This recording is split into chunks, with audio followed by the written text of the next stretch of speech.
చంద్రబాబు అనుభవానికి సజీవమైనటువంటి సాక్ష్యం నిన్న ప్రతి కలెక్టర్కి 5 కోట్ల రూపాయలు తక్షణ అవసరాల కోసం ఇవ్వాలన్న తీసుకున్న నిర్ణయం. జగన్మోహన్ రెడ్డి ఎమ్మెల్యేకి 2 కోట్ల రూపాయలు ప్రతి సచివాలయ పరిధికి 25 లక్షలు ఎంతో ప్రకటించినట్టున్నారు. ఇప్పుడు అది చివర్లో, ఇది ఫస్ట్లోనే ప్రకటించారు. మంచి ఆలోచన. ఇప్పుడు ఫర్ ఎగ్జాంపుల్ ఒక ఏరియాలో అకస్మాత్తుగా డ్రైనేజ్ వ్యవస్థ పగిలిపోతుంది, దాన్ని అర్జెంటుగా రిపేర్ చేయండి అంటే డబ్బులు లేవంటారు.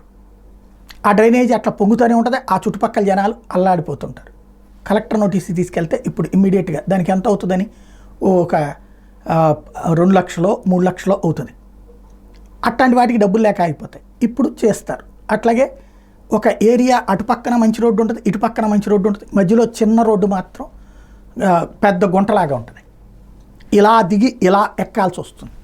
అట్లాంటి చోట్ల రోడ్డు వేయమంటే అది అటు పంచాయతీ ఇటు పంచాయతీ అని మధ్యలో ఎవరిదో తెలియదు, అది R&Bది అవుతుంది. అది మళ్ళీ టెండర్లు గెండర్లు పిలిస్తే దశాబ్దాలు పట్టుతుంది. కలెక్టర్ అనుకుంటే అక్కడ ఉన్న ప్రజాప్రతినిధి కలెక్టర్ దగ్గరికి తీసుకెళ్తే ఒక 5 లక్షలు 10 లక్షలు వేసేస్తే పని అయిపోతుంది.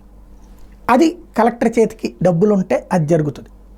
అది ఇప్పుడు చంద్రబాబు గారు తీసుకున్నటువంటి మంచి నిర్ణయం. బట్ దాన్ని ప్రాక్టికల్గా గ్రౌండ్ లెవెల్లో దుర్వినియోగం కాకుండా సద్వినియోగం చేసుకోవాల్సిన బాధ్యత ప్రజాప్రతినిధుల మీద ఉంది.